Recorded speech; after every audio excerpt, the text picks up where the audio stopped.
Hola amigos, bienvenidos a esta nueva entrega del programa Desde la Matrix, un programa donde tratamos temas y tratamos a personas especiales que han decidido de su vida pues enfrentar de alguna forma este sistema o esta Matrix y que en base a ello pues bueno, todos también han pagado sus precios y lo están pagando, ¿no?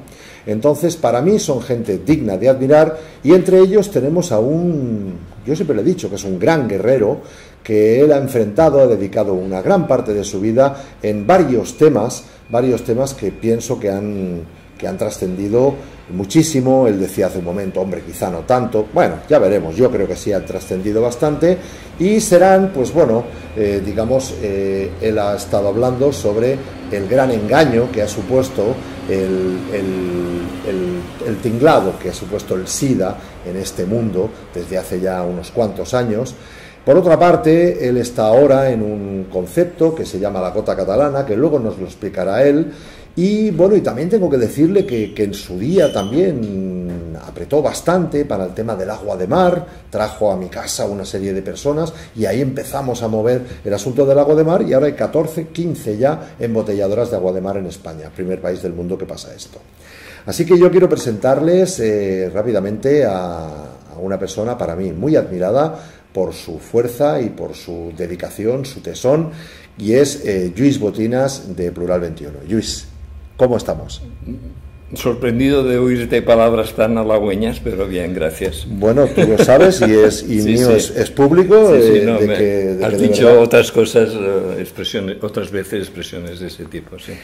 Lluís, yo te admiro por varias razones. Tú plantaste cara al sistema ya, porque tú eres licenciado en Economía, sí, autor de varios libros, conferenciante en los congresos nuestros y en otros montones, y activista de todas las semanas aquí en Plural 21. Estáis haciendo continuamente charlas de todo tipo, o sea que tú estás en primera línea de frente. O sea, recientemente me he dado cuenta que yo soy activista desde los 6 años. Solo que de los 6 a los 16 fue activismo deportivo. O sea, yo vivía cerca de un lugar donde la Escuela Industrial de Barcelona, sí, donde había y hay campos de deportes distintos, etcétera. Sí. Y yo me pasaba el fin de semana y parte de la semana entrenando, jugando en el instituto y luego el fin de semana en la Escuela Industrial. O sea, me pasaba ahí. Entonces, esto ahora lo veo como un activismo, una militancia, porque esto me permitió ir adoptando valores de trabajar en equipo, comunitarios, o sea, todos contribuir sí, sí, sí, a poder ganar, sí, respetar al vencido y exigir ser respetados cuando éramos vencidos, ¿no? Entonces yo creo que esto fue un entreno, luego ya entré en la universidad, militancia en el sindicato, primero alegal, después de ya ilegal de estudiantes, en tiempos de Franco, luego pasé... ¿Eras comunista, anarquista? No, indefinido. No, es interesante esto con toda la cuestión que está habiendo en Cataluña en estos momentos, de irnos dando cuenta que si no somos independientes desde hace ya, por lo menos en 2014, las responsabilidades de los dirigentes catalanes. Bueno, esto lo tocaremos luego, sí. Pues los primeros que quisieron catarme fue el Opus, fui a 2 o 3 reuniones, no sintonicé y no. Afortunadamente luego, pero bueno. Menos mal. Luego fue el PSUC, luego los maoístas, luego los trotskistas y finalmente en uno de los subgrupos trotskistas, ese sí que entré. Muy bien. Entonces estuve militando, por lo tanto, en la legalidad, la ilegalidad, y luego ya la clandestinidad, luego ya el exilio, ¿vale? Entonces, al regresar, pues así como... ¿Estuviste en el exilio? Sí, estuve decidimos, en la cuarta internacional que estaba, que me exiliase en Suecia durante 2 años y medio. Fue una experiencia muy interesante, muy interesante. Ahí aprendí, entre otras cosas, que ni el marxismo ni el anarquismo tienen nada a proponer en una sociedad que económicamente está avanzada, por ejemplo, ¿no? De todas maneras, yo soy lento, pero como que voy a vivir 150 años, pues no me preocupa mucho que sea bien, lento. Sí, sí. Y entonces mis procesos son lentos. Creo son sólidos, pero son lentos. Entonces fui ya Luego estuve 2 años militando en Latinoamérica, medio año en Bolivia, 1 año y medio en Ecuador. Oh. No, perdón, 1 año y medio en Perú y 1 semana en Ecuador. Cuando así en broma digo, estuve ahí en Latinoamérica 2 años trabajando en la construcción. Me miran así, digo, en la construcción del Partido Revolucionario. Vale. Que quede claro, ¿vale? En Bolivia, digamos. En Bolivia medio bolivariano, año. o sea, no, aún no existía el concepto que yo sepa, bueno, por lo menos no existía como ahora se está utilizando. Ajá. No, es como trotskista. Yo fui a construir secciones de mi cuarta internacional, ¿vale? Y de hecho conseguí que por primera vez en mi cuarta, porque había como 8 cuartas internacionales, que es todo. Hay submundos en todas partes, mundos y submundos en todas partes, ¿no? Sí, sí. Conseguí que por primera vez en la cuarta internacional que yo estaba viniesen un delegado de Bolivia, otro delegado de Perú a un congreso mundial. Y por tanto fue una experiencia muy intensa. Llegué con 20 kilos menos y con el cabello blanco, o sea, y te estoy hablando del 80-81, que así que luego afortunadamente se me volvió a poner negro, pero sí, está bien. Fue una experiencia muy, muy intensa. Ajá. Y luego ya fui lentamente rompiendo primero con el leninismo, luego con el marxismo, con Trotsky, luego con Engels, luego con Marx.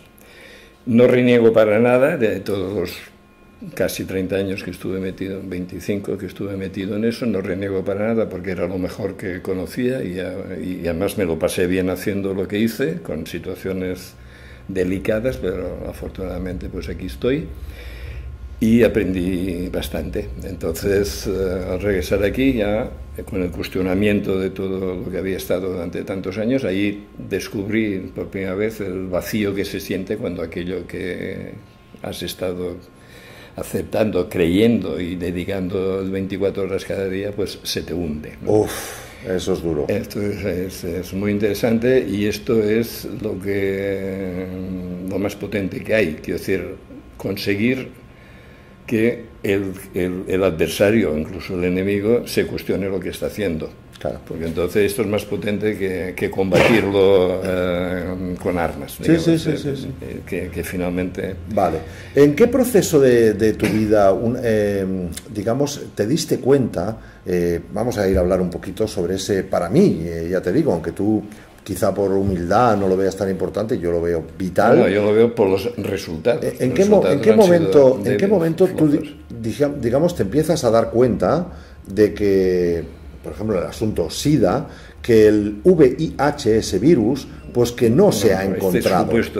Este supuesto virus. Yo me implico en el tema de salud. Sí. El año 88, cuando se hace pública la sentencia del síndrome tóxico español.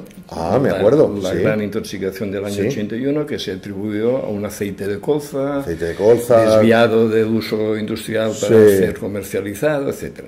Aquello fue duro y bueno, fue un cuento todo, ¿no? Yo me creí la versión oficial hasta el día que hicieron pública la sentencia, ¿no? Aquel día, siempre me acordaré, estaba la televisión en blanco y negro puesta ahí y dice, yo estaba lavando platos y dice, se hace pública la sentencia del síndrome tóxico, se confirma que fue el aceite de colza y las sentencias son Juan Bengoechea, 12 años, Fernando Bengoechea, 12, Juan Bengoechea, 8, otro 8 y luego ya 4. Y tuve un relámpago, eso que a veces un circuito mental, ¿no? ¡Chac! Sí. Narices, les pedían 100.000 años a cada uno y los dejan en libertad. Esto quiere decir que no fue el aceite de colza, este fue el ¡plam! El chivo expiatorio, digamos, de... ¿no? Vale, este fue lo que me hizo... lo que te hizo a ti, despertar. ¿vale? Entonces yo me recordé que había comprado un libro de Andreas Faber-Kaiser, que si estamos aquí hablando ahora es gracias a Andreas Faber-Kaiser. Sí, es verdad, fue Y no entro en detalles porque solo tenemos 1 hora, pero me lo leí todo el fin de semana, ¿vale? Y luego el lunes fui a la revista Integral y pregunté si habían sacado algo sobre este tema, me dijeron que sí, compro la revista y hablaban de este libro y de otro el de Andreas se llama Pacto de Silencio y el segundo el montaje del síndrome tóxico, que es mucho más pequeño pero muy sólido también. Y ahí me empecé a implicar en el tema de la salud, pero no por razones personales y tal, sino por razones sociales, políticos, de cambio colectivo, porque pensé, si las personas se dan cuenta de que problemas de salud, de intoxicaciones, etcétera, son debidas no a mala suerte y tal, sino hay motivaciones políticas, falsificación de documentos, manipulación de medios de comunicación, los medios de comunicación que hacen el juego en lugar de destaparlo, etcétera, pues reaccionarán frente a una sociedad que a mí desde adolescente no me ha gustado. De ahí es cuando me impliqué en tema de salud. Entonces, Andreas Faber-Kaiser había informado a Kim Mititieri, que desgraciadamente murió este 8 de mayo pasado, de que en Francia había una asociación Cobra para apoyar a unos investigadores que habían encontrado unas sustancias biológicas muy interesantes, nada tóxicas y muy interesantes para el tratamiento del SIDA, el cáncer y otras cosas. Entonces yo, que había empezado a hacer una asociación por la verdad sobre el síndrome tóxico, con dos no podía y me impliqué en esta otra. Y ahí es donde ya Cobra duró del 90 al 99, y en el 99 nos cambiamos a Plural 21, Asociación para el Cuidado de la Vida en un Planeta Vivo, que Cobra significaba Centro Oncológico y Biológico de Recerca, de Investigación Aplicada. ¿Vale? Plural 21, Asociación para el Cuidado de la Vida en un Planeta Vivo, que por si no fuese bastante largo, hace 5 años añadimos Vías de Recuperación de la Armonía. ¿Vale? ¿Te importa repetirlo porque lo has dicho muy rápido?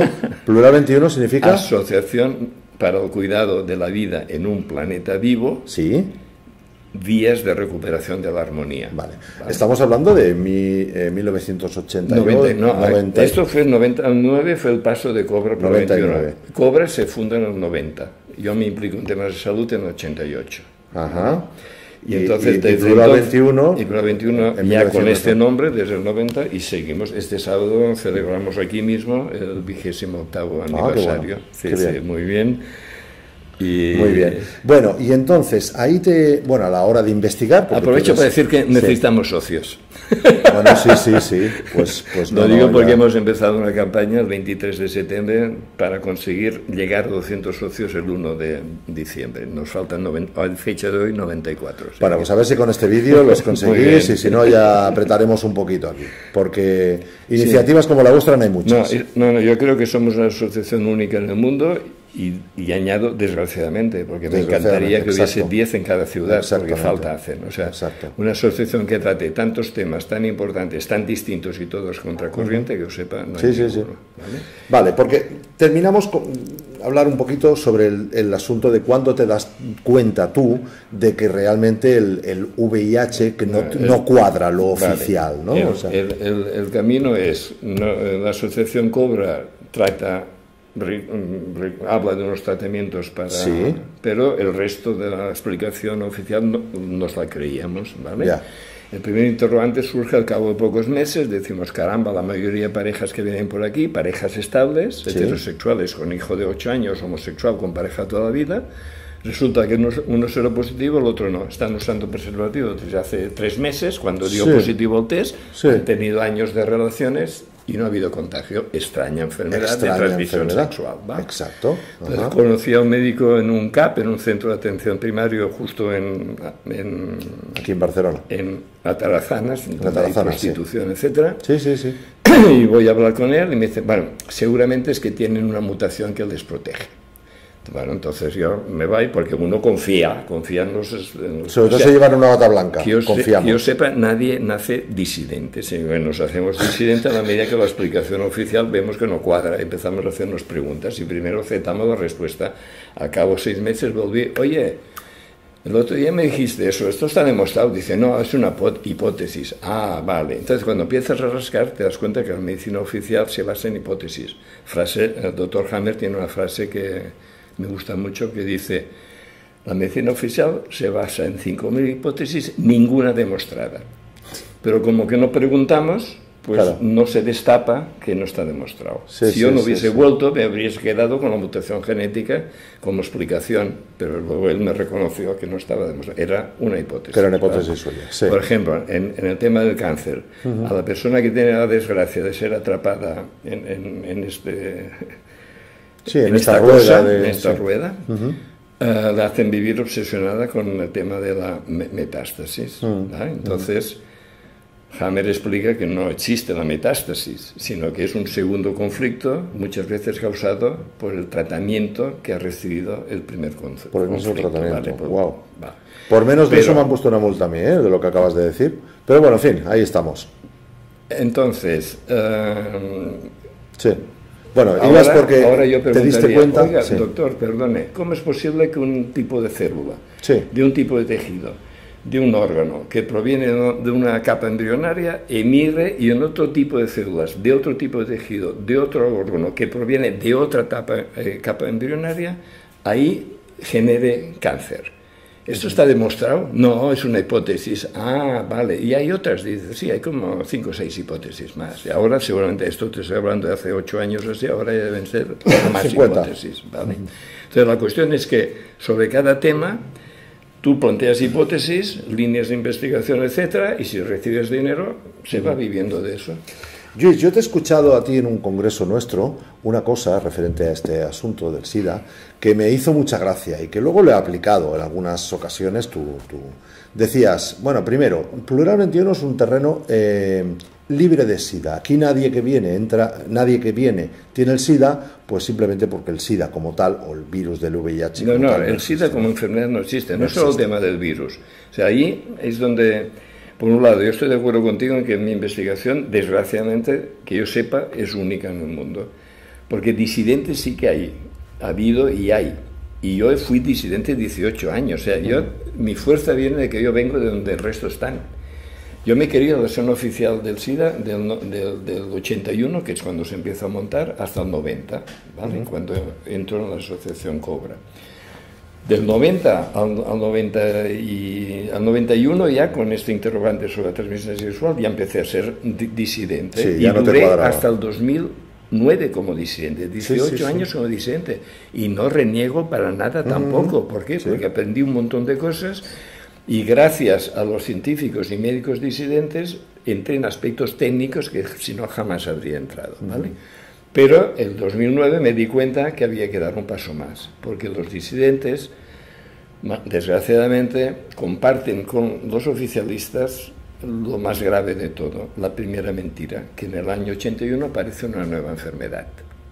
Están en desacuerdo en cuál es la causa, están en desacuerdo en los tratamientos, pero aceptan que hay una enfermedad llamada SIDA, que sería causada por otras causas distintas del supuesto VIH y que habría que tratar de otra manera, supuesto de la quimioterapia disfrazada de antivirales que están andando. Con lo cual, en los hospitales. el VIH es el virus este que no se ha encontrado, exacto, pero la enfermedad como tal, que algunas veces, igual yo mismo lo he comentado, decir, bueno, que es pues un cúmulo de unas 30 enfermedades asociadas, ¿no? Es un montaje, porque una enfermedad que es 30, un cúmulo de 30 es un montaje. Dentro es un montaje. Es un montaje, tiene razón. Claro, con unos test que son una chapuza.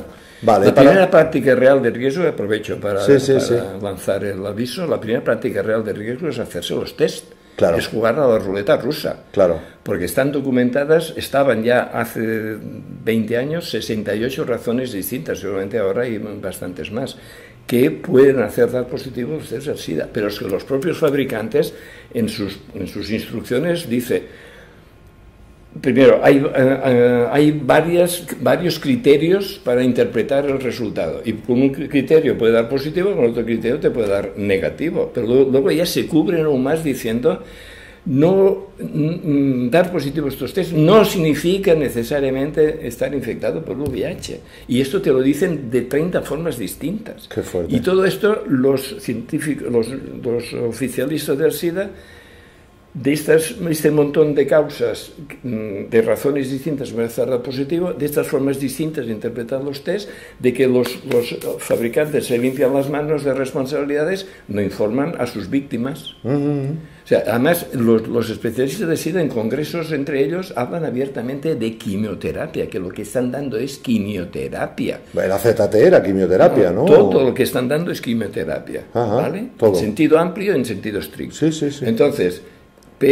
y hablan abiertamente de quimioterapia, pero a sus víctimas jamás usan la palabra quimioterapia. Antivirales, antirretrovirales, anti-VIH, saben que si usasen la palabra quimioterapia, la mitad o más automáticamente ya no dejarían de tomarlo. ¿Vale? Wow, qué interesante. Si esto no es una conducta obscena, por decirlo de alguna manera, por decirlo suave, ¿vale? Pues Vale, con lo cual me quedo con esta frase que has en dicho. el tema del cáncer, que antes he apuntado una cosa, sí. hay encuestas con oncólogos y el 70% más anónimamente contestan que a ellos y a sus familias no apliquen la oncología que están aplicando a sus víctimas. Sí.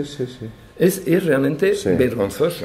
Bueno, a mí la investigación del tema del SIDA me permitió ir entrando en profundidad en un tema, pero ir viendo que esto que se te estaba abriendo en todos los campos. La falsificación de documentación científica, que no hay pruebas, etcétera, hay un montón, un montón. Pues no me atrevo a decir en todo, porque no he entrado en todo. Pero bueno, luego la gente te dice, pero bueno, si entras en YouTube, en Google y pones y salen imágenes. Yo le digo que son infografías, no son fotos. No hay ninguna foto, ¿no? Que yo sepa, Luis.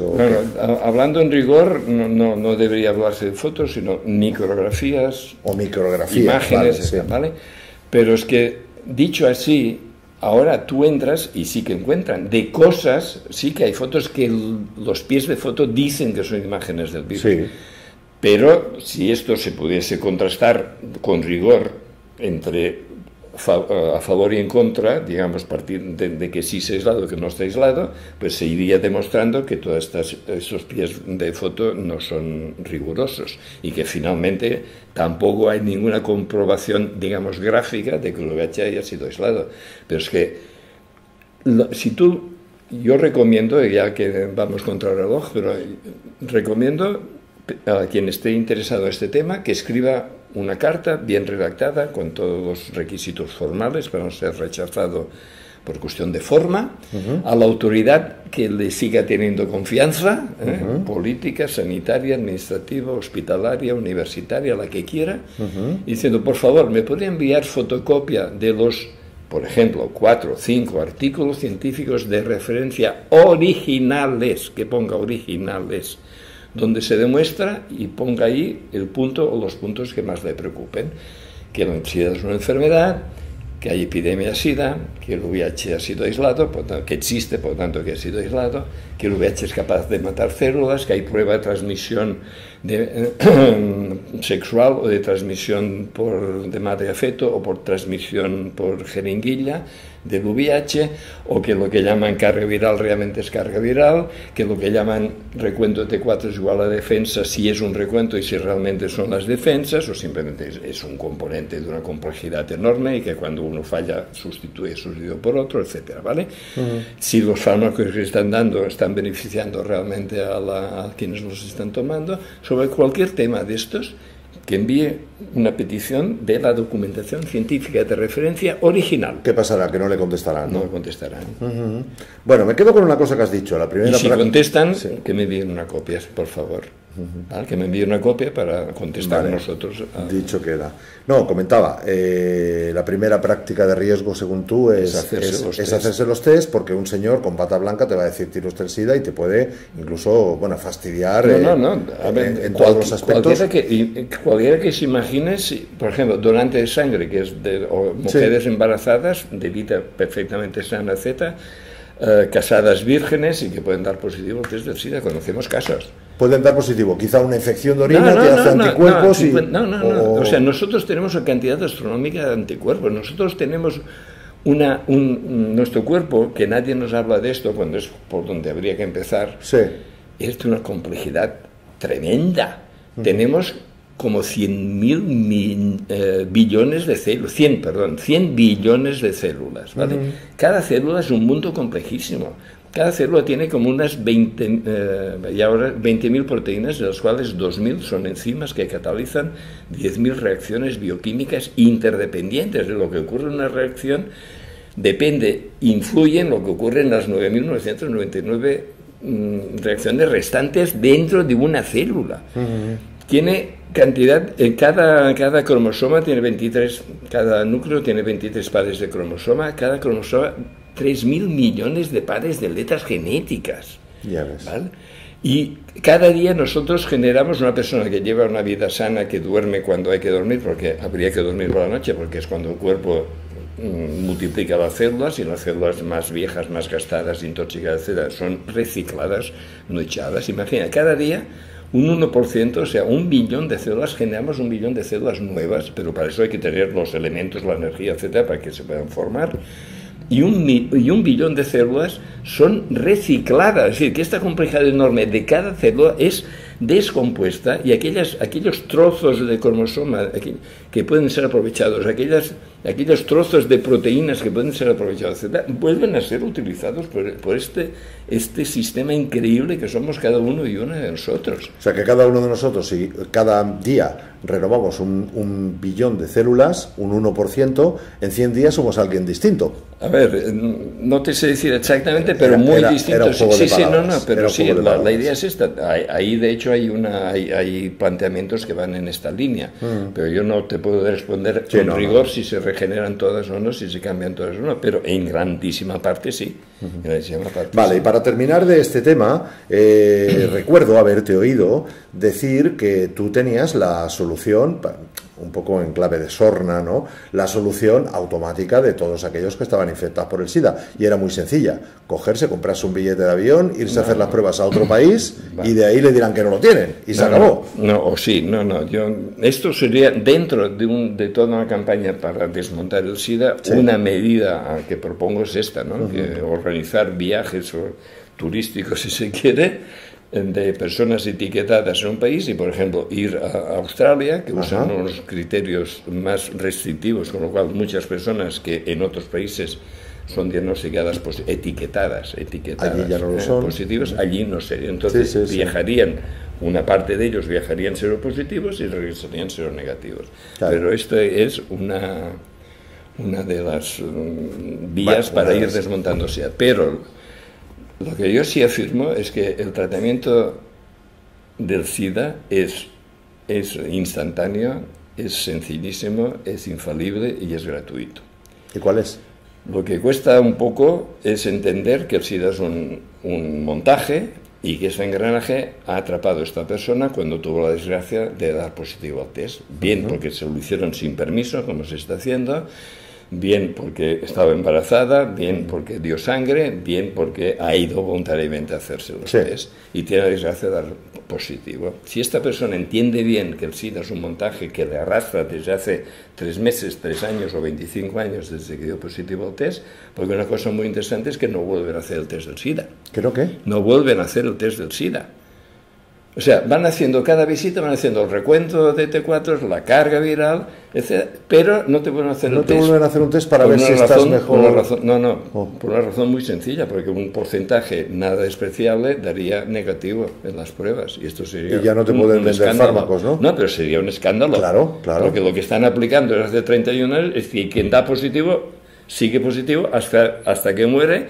De los 11 factores que explican perfectamente la explicación de la persona con la etiqueta muerto de SIDA, una de ellas es los tratamientos quimioterápicos disfrazados de antivirales, otra razón es los tratamientos quimioterapias disfrazados de preventivos, más el miedo, el aislamiento social, etcétera, etcétera, ¿vale? Pero vamos, más o menos por sentido lógico, si a mí me diagnosticaran SIDA hoy, yo supongo que después de tratarme o de cambiar hábitos, etcétera, dentro de 5 años me querría volver a hacer la prueba para ver si estoy... Si tú lo pides, te van a decir que no está en el protocolo, que no.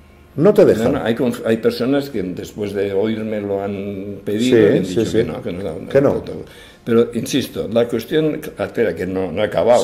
Una vez has entendido esto, ¿cuál es ese tratamiento sencillo, infalible, instantáneo y gratuito? Es sencillamente salirse del engranaje. Claro. Por la derecha si es de derechas, por la izquierda si es de izquierdas. Ahí no se puede ser de centro porque sigues atrapado en el engranaje, ¿vale? Pero es apartarse del engranaje y el SIDA para esta persona habrá acabado. Ahora, como montaje, el SIDA continuará existiendo y por eso lo que propongo es desmontar el SIDA, ¿vale? Desmontar el SIDA. Tu libro sigue estando editado, lo puede encontrar la gente. Sí, lo puede encontrar, está agotado, pero se puede bajar gratuitamente de internet. O sea, Hombre, un autor que dice eso, bueno, a ti te da igual la parte económica, tú lo que quieres es difundir, supongo, ¿no? Desmontar el SIDA. Oye, por cierto, Lluís, me vienen muy bien estos lacitos que hay aquí para cambiar el tema. Bueno, espera, pero antes de cambiar el tema, terminamos con porque este es el libro publicado, pues luego hay un libro mucho más completo, 3 veces más grueso, mucho más documentado, mejor estructurado, etcétera, o sea, ya con más experiencia, y este libro desgraciadamente no ha salido a la luz porque la editorial se espantó a última hora y yo ya me había empezado a meter en el tema de la libertad de Cataluña y ya no he peleado para... Te invito a que me dejes ese libro, igual lo puedo publicar. De todas formas, si tú quieres. Si cualquier persona que quiera, yo se lo envío en PDF. Que es este, ¿no? Y a mí me encantaría que este libro, con 20 nombres distintos, saliese publicado en 20 lenguas distintas. Vale. Lo que me interesa es que el contenido circule y el autor me importa un pito. Pues dicho queda, esta es una de las grandes batallas que has tenido y que, bueno, sigues teniendo, pero quizá no con tanta intensidad, porque en estos momentos, Lluís, te veo... Déjame ampliar, porque si no me voy... Este libro, o sea, el tema no es... El SIDA solo, para mí, es el tema que he profundizado, que he documentado, que he dedicado 25 años de mi vida, pero es que cualquier otro aspecto de la medicina oficial se hunde prácticamente igual. Y este libro es muy importante. La sanidad contra la salud, el sistema sanitario es contra la salud de la población. Y hace ya unos 15 años un catedrático de Sociología de la Salud, en una conversación privada, me dice: hay dos conclusiones a las que hemos llegado irrefutables los sociólogos de la salud. De cuando hay una huelga general del sistema sanitario, baja espectacularmente el número de muertos, que no se recupera hasta varias semanas después que la huelga se ha acabado y todo el sistema vuelve a ponerse en marcha. ¿Qué me dices? Vale. Y segundo, lo que llamamos, decía él, la paradoja sanitaria. Cuanto más dinero se gasta en sanidad, peor es el nivel de salud de la población. Con lo que yo sabía entonces de salud, porque la sanidad no me interesa, me interesa la salud, le dije: doctor, para mí esto no es una paradoja, es una coherencia. Cuanto más dinero se gasta en una forma incorrecta de entender y tratar la enfermedad, lógicamente peor es el nivel de salud de la población. Cambio de tema y se acabó la conversación, ¿vale? Pero doy testimonio oral de lo... ¿Vale? Sí. Entonces, el tema es mucho más amplio. O sea, la inmensa mayoría de pruebas no sirven. Hay una prueba muy interesantísima y sencillísima, que es eso: te pellizcas la piel. Cuanto más tarda en volver a su sitio, más agua falta a tu cuerpo. Que falte agua en tu cuerpo puede ser causa de cantidad enorme de problemas de salud, entre otras alergias. Conocí un biólogo que solucionaba el 50% de las alergias recomendando beber más agua. El patrón para el que trabajaba, cuando se enteró, veía que no volvían las visitas y se enteró que hacía hecho, lo echó del trabajo, claro. Claro. Si tú sacas una alergia haciendo beber más agua, pues no vuelve el paciente. Y no pasan por la farmacia, malamente. Entonces, para acabar este tema, quiero recomendar el Dr. Hammer, ¿vale? Aquí hay este librito. Este es el hijo de 19 años que le mataron, y a raíz del trauma que vivió con eso, fue elaborando primero la ley de hierro del cáncer en el año 81, y luego ya sucesivamente 4 leyes biológicas más. Desgraciadamente murió hace poco, un año apenas. Sí.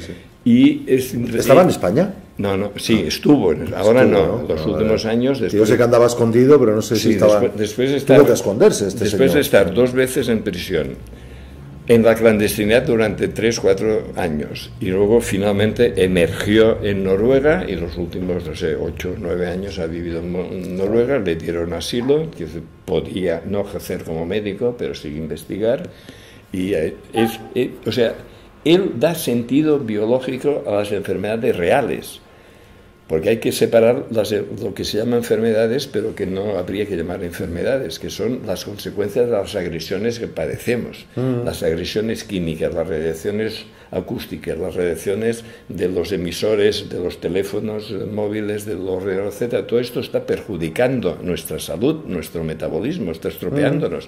Pero eso no habría que llamarles enfermedades. Estos son ataques. ¿Verdad que no se habla de la enfermedad puñalada, de la enfermedad balazo? Sino que hay que perseguir al que ha disparado, al que ha apuñalado, llevarlo a juicio y condenarlo si es que corresponde. Pues a los agresores de la población, que encima lanzan las armas agresoras sin pasar controles prácticamente y sin estudios a medio y largo plazo, que son los que permitirían asegurar que son inocuos, pues estos agresores habría que llevarlos a juicio. El mejor resultado que he Algún día. tenido en esto fue en una reunión donde al acabar una chica me dice: he entrado aquí como enferma, salgo como agredida. Muchas gracias. Qué bueno. Sí, claro, Muy bueno. cambio de Sí, chip sí, sí, totalmente. sí, sí. Entonces, las enfermedades biológicas, o sea, que son bio-lógicas, tienen lógica de la vida, están ligadas a lo que vivimos cada día. Pero claro, una sociedad que se considera la más perfecta que jamás ha existido, no puede aceptar que la causa de enfermedades, por eso se inventan mutaciones de genes, Sí. proteínas que se vuelven locas, bichos, microbios que nos infectan y que están en la naturaleza. Su objetivo en su vida es enfermarnos hasta matarnos, etcétera. Se inventan todo eso para no reconocer que las causas de la enfermedad están en las relaciones de pareja, de familia, laborales, con los vecinos, en accidentes de tráfico, Medio etcétera, ambiente etcétera. también. No, medio ambiente son agresiones. Ah, son agresiones, Claro. tiene razón, tiene razón. Sí, Claro, sí, hay sí. que cambiar el chip. Sí, ¿vale? sí, sí, sí. ¿Ah?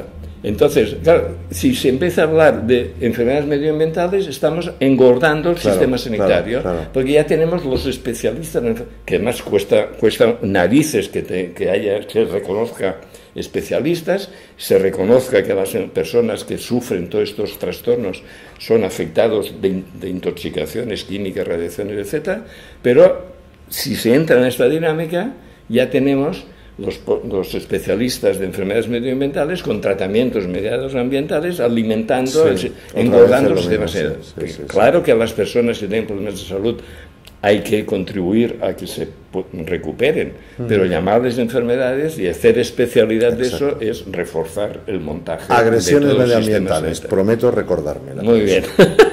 Yo soy muy obediente. Cambio de tercio, Lluís, porque no quiero que se nos coma Sí, el yo tiempo no y he me puesto el gustaría... reloj y voy Lo que perdido. pasa es que lo que dices de salud es fruto de tanta investigación y tan interesante ¿No? que es como para y estar de hablando personas aquí... que he ido viendo a lo largo de ya Claro. 28 años, más los dos anteriores cuando ya me empecé en salud, 28 ya en una asociación, en dos asociaciones sucesivas. Lluís, gota catalana.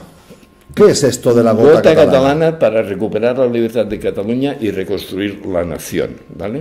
Déjame hacer un poco de... A ver, porque digamos... De abogado del diablo, ya veo.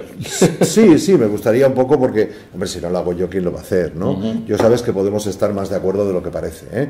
Pero que de alguna forma yo no era independentista catalán, ni mucho menos. Yo tampoco lo soy. He vivido muchos años fuera, vine aquí, bueno, volví aquí a Barcelona y pues bueno, siendo catalán, que yo tuve que aprender el castellano, si no, no podía ir al colegio, pero me he hecho en base a todo lo que he estado viendo aquí. Y entonces llega un buen día, David Raventós, que es una persona que me consta que tú conoces también y que le está actuando aquí también contigo, y me dice que todo aquello, todo el tema de los, que si los Puigdemont, que si los Junqueras, que si tal, que si el proceso, es toda una mentira y son todos unos traidores. A mí me chocó un montón, le hice una entrevista, tuve que digerirlo, te digo que el día de la entrevista no lo digerí del todo, y luego lo veo que está pues contigo aquí también, y un poco el discurso es bastante parecido, o sea, ¿tú crees que el los discurso que... es muy distinto, pero ¿Sí? la conclusión final es la misma. Bueno, la misma esta de que hemos sido traicionados, Sí. Hablo de los catalanes. Sí, ahora. sí. O sea, los que claramente están... O sea, yo soy catalán de 8 apellidos vascos, ¿vale? O sea, que todos mis antepasados son catalanes. Ajá. En mi casa nunca nos sentimos Estado españoles. Digo Estado españoles porque encima los españoles éramos nosotros, ¿vale? Español ni siquiera es una palabra castellana. ¿Vale? De Hispania, por vía castellana, saldría español, españolete, españolense, españano, españeno. No saldría español. Español es por vía occitano-catalana. En principio, todo eso, antes lo decía de empezar, hace 6 años no tenía ni idea de lo que ahora estoy diciendo, escribiendo y proponiendo, ¿vale? Y lo he ido descubriendo frente a Madrid y sobre todo frente a Barcelona, ¿vale? El problema no es Madrid, el problema es Barcelona. Ahí, eso es lo que duele. A ver. Entonces, en casa nunca nos habíamos sentido Estado españoles, pero yo no había sido independentista. Mi hermana, en paz descanse, sí, por ejemplo. Yo había estado en la extrema izquierda trotskista. Para nosotros el derecho a autodeterminación de los pueblos era algo elemental, ¿vale? Solo que no entraba como un eje en nuestra actividad, pero apoyábamos el derecho de autodeterminación. Entonces, hace 6 años, después de la gran manifestación del 1 de septiembre del 12, pues me implico en el tema Cataluña. Pero claro, yo venía curtido ya de otras batallas fuertes, sobre todo desmontar el SIDA. Claro.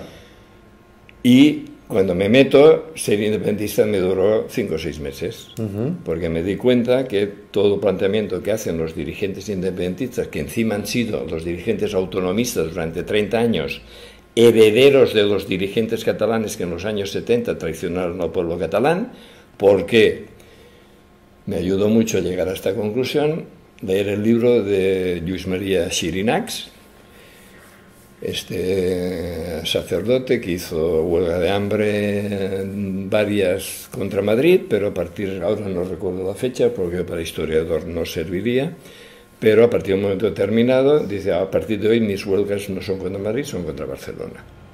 No son contra los dirigentes españoles, son contra los dirigentes catalanes, ¿vale? Y sacó, un genio como él, dedicó 5 años de su vida, muchas horas, no digo al 100%, supongo que no, claro, pero muchas horas a escribir 3 volúmenes sucesivos que se llaman La traición de los líderes, ¿vale? La traición de los líderes. Y ahí, con nombres y apellidos, fechas, lugares, documentos, etcétera, te va explicando cómo el pueblo catalán fue traicionado en los años 70. Por sus propios líderes. Claro, por los que luego montaron la Generalitat. No entiendo. Explícame. Claro, no, a ver. En lugar de ir a... Es decir, aquí el punto clave, que no me gustaría que con detalle se perdiese, es que los mismos que celebraron durante un año, conmemoraron el tricentenario, 1714-2014, no sé si te acuerdas de eso, si tú no, vale. Pero durante todo un año en Cataluña hubo la conmemoración del tricentenario, 3 siglos, del 1714. 1714 marca un antes y un después. Hasta 1714... ¿Por qué? Es que, claro, para la gente que no... El pueblo catalán era el pueblo más libre de Europa. Y aquí quien me hizo ver eso fue un autor que ahora leeré 3 frases y antes de decir quién es, daré una explicación breve. La ordenación constitucional de Cataluña alcanzó en el siglo XIV una modernidad que asombra y un sentido de respeto a la libertad humana que bien podemos anhelar en el siglo XX. Ahora seguramente diría XXI, porque es un autor del siglo XX. La civilización universal recibió una aportación catalana digna del máximo relieve, la consecución de la forma de libertad política más perfecta de la Edad Media. Las libertades eran tan catalanas, tan entrañadas en el alma colectiva, tan peculiares, que solo las gentes de Cataluña podían entenderlas y guardarlas. El comentario, antes de decir el autor, es: yo, catalán de 8 apellidos vascos, jamás había leído nada parecido en catalán.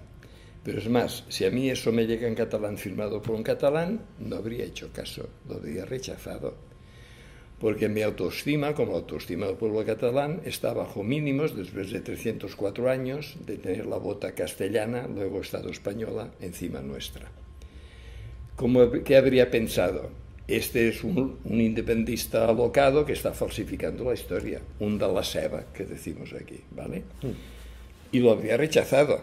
Afortunadamente el autor fue este señor, Francisco Elías de Tejada, jurista, nacido en Madrid en 1917, muerto en Madrid en 1978, catedrático de Derecho sucesivamente en las universidades de Murcia, Salamanca, Sevilla y Madrid, o sea que fue escalando.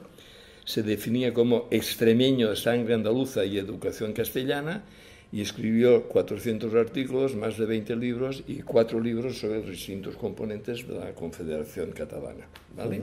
De la nación catalana.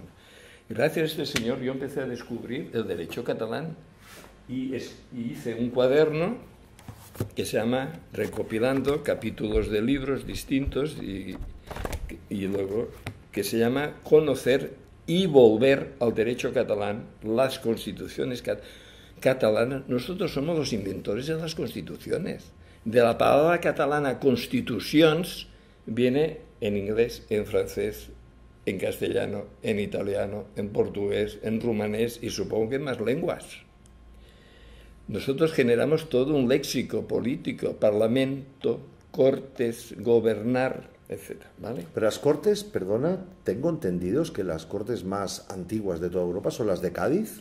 No, las de Cádiz 1812, no, puede ser en León, pero lo que diferencia es que aquí hubo continuidad y allí no. Ya. ¿Vale? Entonces, en este sentido, al margen de discutir si fue unos años antes o después, Sí, que para mí es poco, secundario, sí. ¿vale? Pero bueno, si fueron primero. Pero la cuestión es que allí fue cortado y aquí hubo continuidad, y es todo lo que es importante. Continuidad hasta 1714, con unas formas de gobierno catalanas, un derecho, unas constituciones, una forma de entender la justicia, una forma de gobernar totalmente distintas de las castellanas. Y esto ahora, por eso he sacado... Esto lo he concentrado en este libro dirigido a tothom que senti català, a todo aquel que se sienta catalán, pero también a todo no catalán. O sea, está en castellano, en catalán, para que cualquiera... Lo que yo he ido llegando es una aproximación, así lo pongo, una aproximación a conocer los catalanes de antes de 1714. Porque si no sabemos cómo éramos, ¿cómo narices podemos decidir conscientemente cómo queremos ser?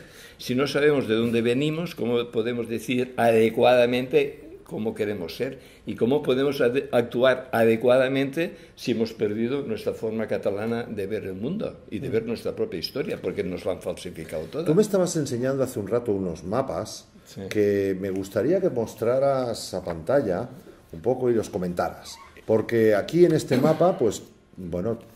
Chico, parece que aquí que Cataluña era otra cosa que lo que nos han contado, ¿no? Y esto se podría hacer mejor, dedicando más horas. Yo dediqué unas 2 o 3 horas y habría que dedicar más horas y gente que esté más metida en tema de mapas que yo. Todo eso. O sea, insisto, hace 6 años no tenía ni idea de lo que ahora estoy diciendo. Y voy escarbando todos los aspectos que puedo y voy entrando. Entonces, aquí hay, creo que son 10 mapas. El primero del 900. Esto hace falta enseñarlo. Sí, creo que sí, que será bueno. Bueno, 910. Si podemos filmarlo bien. Y ya aparece aquí el condado de Barcelona. Pero condado de Barcelona, sí, aquí. Es condado. Que luego, pasa que ya te digo, esto se puede hacer muchísimo mejor. Aquí aparece Aragón, Castilla, Aragón. Bueno, esto es una falsificación, porque sí que había reino de Aragón, nunca hubo corona de Aragón. No hubo como corona. Una corona que engloba varios reinos, que es la imagen que se nos ha vendido. Bueno, sí, siempre nos dicen, pero si es que esa bandera era de Aragón, vosotros eres Aragón, un poco devalúan por ahí, ¿no? Sí, devalúan de todas formas, por eso, o sea, el tema tabú, que no quiero que se me olvide luego y ya ahora sale, el tema tabú es que aparte de que estamos ocupados nuestra tierra desde 1714, que nosotros estamos presos en casa desde 1714. Nosotros no tenemos ningún derecho como catalanes, tenemos derechos como ciudadanos españoles. En realidad, Estado español es el instituto. Dicen algunos, me han llegado a decir que si no estamos contentos, que nos vayamos, que ya vienen ellos. Que los invasores que se larguen, que nosotros llevamos aquí más de 1000 años, que nos tenemos que ir nosotros, los invasores que se larguen, claro. Es al revés, y lo que están falsificando nuestros dirigentes es toda esta explicación histórica coherente que permitiría entender que lo que está ocurriendo aquí no es que nos queremos marchar rompiendo con 550 años de unidad por razones económicas, de expolio fiscal, que existe. Que también hay, ¿no? Pero es secundario. A mí me importa un pito. ¿Por qué? Porque nosotros tenemos una capacidad económica que seguro que se resolverán todos los problemas fácilmente. No, pero digo, si no es la razón económica, ¿qué es la que más te mueve? No, la de recuperar la libertad. Ajá. Pero es más, nosotros estamos siendo víctimas de un genocidio desde mucho antes de 1714. Un genocidio.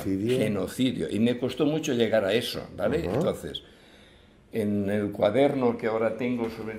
Este es sobre que somos un país ocupado, ¿vale? Ahí no sé si se puede ver.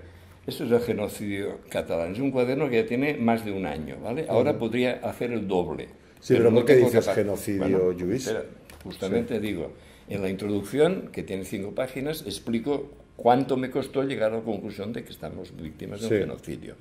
Porque yo identificaba, como la inmensa mayoría de personas, genocidio con exterminio físico. Sí, ¿vale? en pueblo. Pero esto es solo un delito de genocidio. Hay 4 delitos más de genocidio, que todos puedo leer para que nadie diga que falta rigor. Según la... Bueno, ahora lo leeré. Pero primero, cuando llegué a la conclusión, hice un primer cuaderno de 10 documentos con 20 páginas. Un cuaderno. Sí. ¿Vale? Ahora aquí ya hay 107 páginas, 33 documentos, y podría ser el doble, pero no tengo capacidad de ir haciendo yo solo todo eso, y no tengo carisma y fuerza suficiente para montar un equipo, he de reconocerlo. Pero aquí estos 33 documentos están ordenados según los artículos de la Convención para la Prevención y la Sanción del delito de genocidio, adoptada por la Asamblea General de la ONU en 1948 y en vigor desde 1951. Entonces, hay 5 delitos de genocidio, que uno es matanza de los miembros del grupo. Y ha habido matanzas aquí terribles que no se dicen.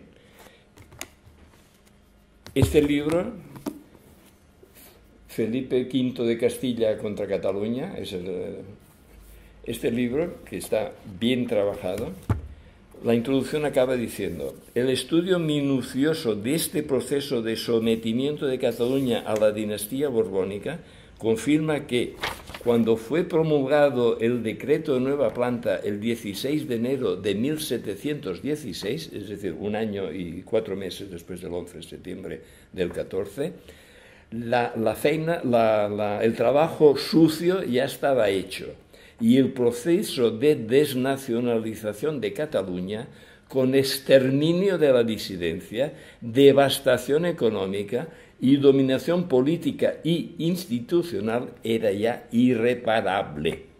¿Vale? Entonces, la prueba de lo fuertes que éramos es que aún estamos de pie, muy degenerados pero de pie, muy genocidados pero de pie, muy castellanizados pero de pie. Pero esta fuerza se multiplicaría por 100 si, en lugar de ser el sentimiento que ahora impregna al pueblo catalán, y para mí es lo que explica que cada año estemos saliendo 1 millón, 1,5 millones, 2 millones en manifestaciones a votar, que no tiene ningún sentido votar. Nosotros no hemos de votar si somos una nación y si queremos ser libres, es absurdo. Esto no es un punto de vista catalán, es un punto de vista castellano. Es un punto de vista del Estado español, que nos han colado los dirigentes catalanes empujándonos a votar, y Madrid diciendo: catalanes, no podéis votar. Si Madrid dijese: catalanes, votad, votad, aquí, coño, ¿qué está pasando aquí? Trampa, trampa. Pero no, como que no podemos votar, aquí la buena gente, pues ahí, queriendo votar, enfrentándose a las fuerzas de represión del Estado español, etcétera. Quiero decir, pero nosotros no hemos de poner a votación nada. Hemos de afirmar nuestros derechos históricos, nuestra situación de Estado europeo. Nosotros fuimos uno de los primeros estados europeos. Yo digo que fuimos la primera nación en mayúscula, Estado en minúscula, ¿vale? Una nación que se va dotando instrumentos cada vez más complejos que forman un Estado en minúscula. Luego se inventan los estados en mayúscula, nación en minúscula. Unos estados como el Estado español, que intenta fabricar una nación que no existe, un pueblo que no existe. ¿Y cómo? A base de represión brutal a todas partes. ¿Por qué dices que no existe España? No, España como entidad política... Mira, el primer rey que se proclama rey de España, por la gracia de Dios y la voluntad de la nación, es Amadeo I Saboya, 1871. Esto de que Felipe V, tú pones en un internet Felipe II, y te sale Felipe II de España. No, perdone, Felipe II de Castilla. Felipe V de España, no, perdone, Felipe V de Castilla. Y para que un rey de la corona monárquica, un rey de Castilla, fuese aceptado como rey de Cataluña, al mismo tiempo había de jurar respetar y cumplir las constituciones catalanas. Entonces, Felipe V de Castilla, desde 1701 a 1705, también fue Felipe IV de Cataluña, un numeral distinto, ¿vale? Porque eran dinastías distintas, solo que había una corona compartida. Y si no respetaba las constituciones, se le echaba, y por eso en 1705 se le echa y deja de ser rey de España, y entra el archiduque Carlos de Austria y pasa a ser Carlos III de Cataluña. Entonces, claro, nosotros quitábamos y poníamos reyes. O sea, la concepción del derecho aquí era totalmente distinta. El derecho castellano es de arriba para abajo, el derecho catalán es de abajo para arriba. El derecho catalán era la costumbre del pueblo escrita. La primera recopilación de leyes, que probablemente la de Cataluña fue la primera de Europa, lo dejo abierto, estas primeras es interesante, pero hasta cierto punto, se llaman els usatges, los usos del pueblo.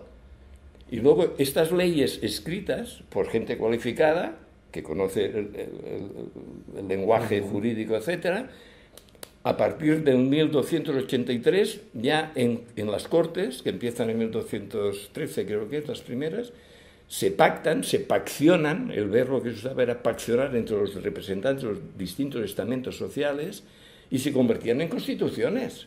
Y se iba renovando en las siguientes Cortes, como que la vida cambia, la costumbre del pueblo cambia, las leyes se iban cambiando, actualizando automáticamente. Pero es más, esta concepción que nos han imbuido, ¿qué es la ley? Lo que dice el rey. Ahora no se dice así, ahora se dice el que manda, manda. El Estado de Derecho. No, estas son formas castellanas de entender la justicia. Las leyes son para cumplirlas. En derecho castellano sí, en derecho catalán no. Las constituciones catalanas recogen la práctica del pueblo de si una ley considera que no es adecuada para su familia, su trozo de tierra, su taller o lo que sea, no tiene por qué cumplirlas. Puede exigir que se revisen. Es más, recoge el derecho a rechazarlas y a combatirlas. Esto es derecho catalán, no castellano. Ahora todos los que mandan en Madrid y submandan en Cataluña haciendo juego Madrid, todos dicen las leyes son para cumplirlas. Y encima ni siquiera los que submandan aquí dicen las leyes del Estado español. Nosotros tenemos nuestras propias leyes, no hemos de hacer una nueva constitución, tenemos nuestra constitución. Nosotros somos un Estado europeo, el primero constitucional, el pueblo más libre de Europa, que aprendí gracias a Francisco Elías de Tejada, inventores de las constituciones, que fuimos ampliando hasta 1714, con problemas, porque el hambre castellano sobre Cataluña es como mínimo la primera invasión 1356, que ya cae Aragón, cae Valencia, pero Cataluña rechaza las tropas castellanas.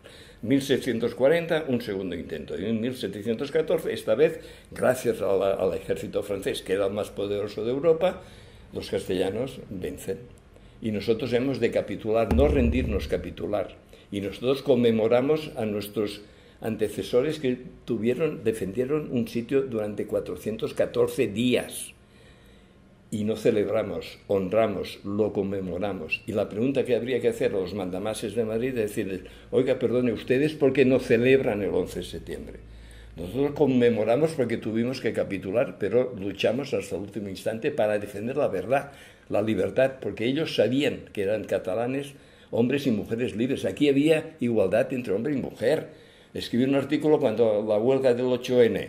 En Castilla sí que la igualdad entre hombre y mujer es algo a conquistar, aquí es algo a recuperar, no a conquistar, a recuperar. Aquí hemos sido pioneros en un montón de cosas. Los primeros libros en un montón de cosas han sido escritos en catalán por valencianos, mallorquines, catalanes, etc. La mejor escuela de cartografía fue la escuela... Nos hemos quedado con los mapas antes a medias y quería comentarte una cosa. Bueno, me decías genocidio. Espera, que entonces no, porque si no quedan tantas... Tenemos 5 minutos. Vale, pues segundo punto. Segundo delito de genocidio.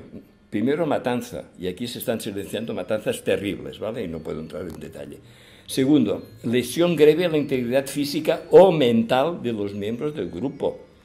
Tercero, sumisión intencionada del grupo a condiciones de existencia que hayan implicado su destrucción física total o parcial.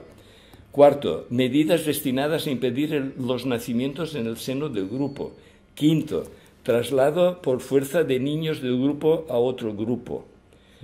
De los 4 primeros tengo documentos. Del quinto, ahora que se está destapando el caso de estos centenares de miles de niños sacados a sus madres, habrá que ver en qué porcentaje esto ocurrió en territorio catalán, con el pueblo catalán. Si fue mayor al porcentaje de la población o no. Y seguramente fue mayor. Me atrevo a lanzar la hipótesis. Pero es que además Esto es el artículo 2 de la Convención de la ONU. El tercero dice: serán castigados los actos siguientes: el genocidio, la asociación para cometer genocidio, la instigación directa y pública al genocidio, el intento de genocidio y la complicidad en el genocidio. De 5 delitos de genocidio y 4 que se han de combatir como si fuese genocidio, de 9 yo considero que 8 como mínimo son aplicables al pueblo catalán y a la nación catalana. Y esto nos daría una fuerza enorme si nos han robado todo. Nos han robado todo. Antes con los mapas esos, porque hay tantos temas que se están perdiendo. Nos quedan 2 minutos. Simplemente 2 minutos. Un mapa de estos, donde se ve, hecho en Portugal, 1573, América del Sur, América del Centro, América del Norte, Groenlandia, África, banderas catalanas por todas partes. Castillo ni uno. ¿Verdad que 1573. Castillos de Castillas, dice. Ahora me hago preguntas que nunca me había hecho. ¿Cómo narices se puede montar un imperio náutico desde la meseta castellana? O sea, a 600 kilómetros del mar y a 600 metros de altura, ¿qué conocimientos hay de construcción de barcos, de navegación, de cartografía, de pilotaje, etcétera, que te permita construir un imperio náutico? Solo de una manera: apropiarse de lo que las naciones náuticas habíamos estado haciendo durante siglos. Segunda pregunta, contrarreloj. España es de matriz castellana. ¿Dónde están los colores de Castilla y la bandera española? Solo en la Segunda República, en 1931-38, una franja violeta, porque protestaron, porque no estaban. Entonces, ¿qué ocurre? Cuando el Estado español se empieza a construir en 1714, destruyendo el Estado catalán, tienen que adoptar una bandera porque no tienen bandera castellana, pero no tienen bandera del Estado español. Y a finales del siglo XVIII, en 1795 creo, se monta un concurso y casi todos los proyectos que se presentan es rojo sobre amarillo. Cogen uno de esos, que son los colores de la bandera catalana, y la bandera catalana que estaba en todo el mundo pasa a ser la bandera española. Y ya está. De igual forma que de todas las lenguas que hay en territorio hispánico, todas las lenguas españolas, cogen una, la castellana, y la convierten en la lengua española. Esto es distintos trucos en distintos campos, distintas manipulaciones para ir construyendo una realidad que es absolutamente artificial. Y no hay pueblo español, hay pueblo que han estado siendo asimilados, y si ya se consideran españoles, pues ¿qué le vamos a hacer? Pero han sido represaliados, asimilados. Las Cortes de Cádiz de 1812 que consolidan y abren una represión brutal en todos los pueblos del Estado español. Entonces, ¿nosotros qué pasa? Que como que éramos los que teníamos unas leyes, una concepción del mundo distinta, y los más fuertes, fuimos los últimos en caer en 1714. Y por eso 1714 marca un antes y un después que aquí nadie menciona. Desde 1714 nosotros estamos siendo nuestra tierra ocupada, nosotros presos, no tenemos derechos como catalanes, no existimos como catalanes, existimos como españoles. O sea, se nos niegan todos los derechos fundamentales, derechos humanos, se nos niega porque no podemos ser catalanes, tenemos que ser españoles, todos libres iguales, pero si somos distintos, ¿cómo podemos ser libres si nos hacen iguales? Pero todas estas argumentaciones que voy elaborando, porque es que estoy metido en este tema desde hace 5 años y este otro lo tengo aparcado, el del montaje SIDA, que es importantísimo, claro, pero estoy metido en este. Todos estos razonamientos. Yo habré hablado en estos últimos años con 6.000 personas, tengo 1.800, me han dado 1.800 emails. Entonces, solo ha habido una docena de personas que no me han aceptado que estamos ocupados. El tema del genocidio cuesta un poco más, porque yo también identifiqué con Matanza, y cuando leí esto, yo metí subconscientemente, que era el conjunto de los 5, y luego te dices, no, cada uno de estos 5 es delito de genocidio en sí mismo, ¿vale? Bueno, y la suma de todos... Fraga-Iribarne ya lo dijo, él mismo lo dijo, Cataluña es tierra conquistada. Fraga-Iribarne, que hace 4 días, como quien dice, no estamos hablando de siglos. Pero el 2011, ahora hay uno de los padres de la Constitución, ahora no me acuerdo, en un congreso de juristas dijo, esperemos que esta vez no haya que bombardear Barcelona. O sea, aquí hay una frase que debería estar circulando por los dirigentes catalanes, es decir, hay que bombardear Barcelona cada 50 años para mantener Cataluña sometida. O sea, la imagen que se proyecta falsifica toda la situación. La imagen es 4 provincias españolas descontentas por el trato fiscal y económico que reciben, se quieren marchar rompiendo con 550 años de unidad. Es falso todo. Es falso todo. Te dicen, el matrimonio se puede divorciar. Perdone, aquí jamás ha habido matrimonio. Ha habido una invasión, el invasor viola a la violada, viola a la invadida, cada año se lleva la cosecha y encima cuenta a su gente que aquí se vive gracias a los de allí. ¿Vale? Entonces, ¿cuál es la imagen que corresponde para mí a la realidad? Si yo soy un no catalán y la imagen que me llega es esta, primera, ¿cómo reacciono? Sobre todo si soy solidario. Coño, los más ricos, insolidarios, se quieren marchar, que se fastidien. Si a mí el mensaje que me llega, que es el que yo creo corresponde a la realidad, es que el pueblo más libre de Europa, que fue inventor de las constituciones, independiente hasta 1714, ocupado desde el 11 de septiembre de 1714, que cada vez que ha acumulado fuerzas se ha levantado para recuperar la libertad, y por eso hay que bombardear Barcelona cada 50 años para mantener Cataluña sometida. De nuevo, desde el año 2009 se está levantando para recuperar la libertad. Yo me lo miraría con simpatía, sobre todo si soy solidario, y entonces o bien apoyaría o bien respetaría. ¿Y quién quedaría en contra? Solo los que están conscientemente contra la libertad del pueblo catalán y por nuestro genocidio. Bueno. Y si nosotros dijésemos eso, su base se reduciría. O sea, aquí están hablando de ampliar la base. Con esto, en el 2014 había 40 puntos de diferencia entre el sí o no. Ampliando, ahora hay empate técnico. Que además es falso, los catalanes estamos divididos. Los que están divididos son los ciudadanos del Estado españoles en territorio catalán. Los catalanes, en un 90% aproximadamente, estamos por recuperar la libertad, por la independencia, que es más confuso. Yo prefiero recuperar la libertad.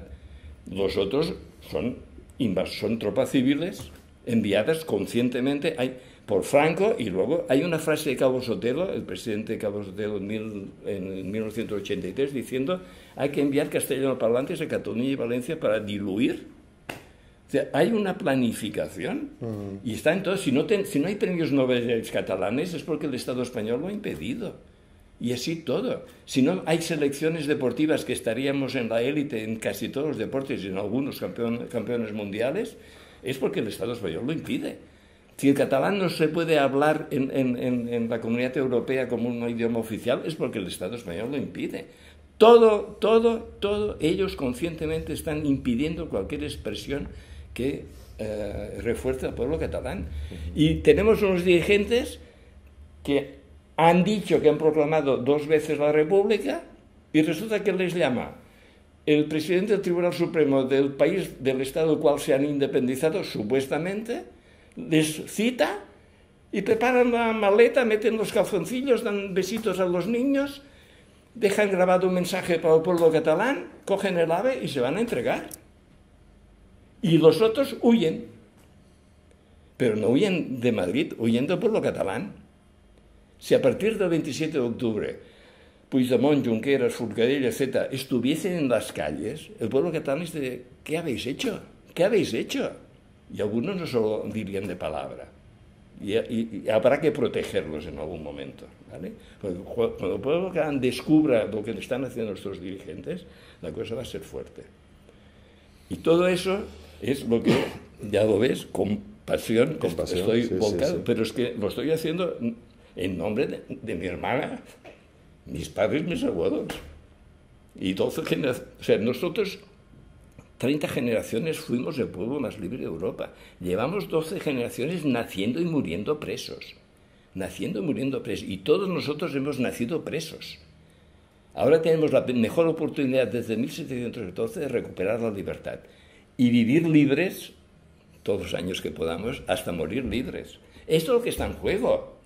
Y esto lo siente, no lo sabe el pueblo catalán, pero lo siente y por eso aún está ahí. Pero claro, la actuación de los dirigentes desmoralizando, provocando confusiones, enfrentamientos, los lazos no sé qué, los lazos sí, lazos no lazos, todas estas estupideces es para distraer a la gente, para que se canse, para encabronar a los otros. Estoy seguro, y con eso acabo, sí. Estoy seguro que si con tranquilidad, pero con firmeza, nosotros dijésemos a las tropas civiles de ocupación que nos han enviado, y que son los que están votando, a ciudadanos, sobre todo, que son los oficiales de las tropas civiles de ocupación. Dije, ustedes no son catalanes, ustedes son ocupantes de Cataluña. ¿Eh? Estoy seguro que un porcentaje importante, no sé, 30, 40, 50%, de estos que están viviendo en Cataluña y que están actuando subconscientemente como ocupantes, si les hacemos conscientes, no querrán seguir actuando como ocupantes. Van a respetar y muchos nos van a apoyar. Queda un gran trabajo, me parece. Bueno, un trabajo sí intenso, sí grande, claro. Hemos de llegar a 7 millones y luego a todo el mundo, claro. Porque Cataluña volverá a ser el pueblo más libre de Europa al servicio de todos los pueblos del mundo, dentro de nuestras posibilidades, claro. Y por eso es muy importante que nosotros asumamos vida, verdad, libertad, identidad. O sea, todos los dirigentes del mundo, porque es que hay unos filtros que si no, no llegas a dirigir, están mintiendo, impiden la libertad y actúan contra la vida. Todos. Y no hay ninguna forma de poder discutir nada serio en ningún medio de comunicación de masas. Te pongo un ejemplo. Bueno, vale. Sí. Ejemplos muchos. No solamente en esto, en salud y en un montón de temas. Claro. Tenemos que dejarlo aquí, vale. Luis. Qué pena porque es que me encantaría seguir hablando y hay muchísimos temas. Continuamos otro día. Pero si otro día quieres, continuamos. Yo creo que ustedes pues ya han visto quién es Lluís Botinas. Los que no lo conocieran, yo lo conocí hace mucho rato y muchos de ustedes también. Y bueno, pues aquí lo dejamos. Ya digo, hay muchos temas más para hablar, pero entiendo que sí es importante que cualquier persona que quiera ponerse en contacto con Lluís Botinas lo haga a través de Plural 21, plural21.org, www.plural-21.org. Lluís Botinas también te encontrarán para cualquier cosa.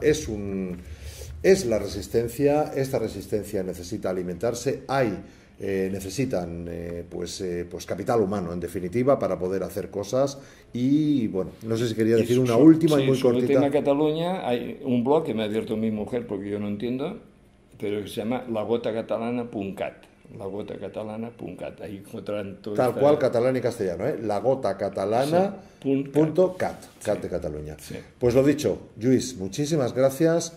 De verdad que felicidades por tu valentía, por tu perseverancia y por tu buen criterio y tu investigación en estos aspectos. Ojalá que vivas 150 años, como tú dices, ojalá, porque nos vas a ayudar mucho. Y nada, y despedirme de todos ustedes y bueno, pues hasta el próximo programa. Muchas gracias.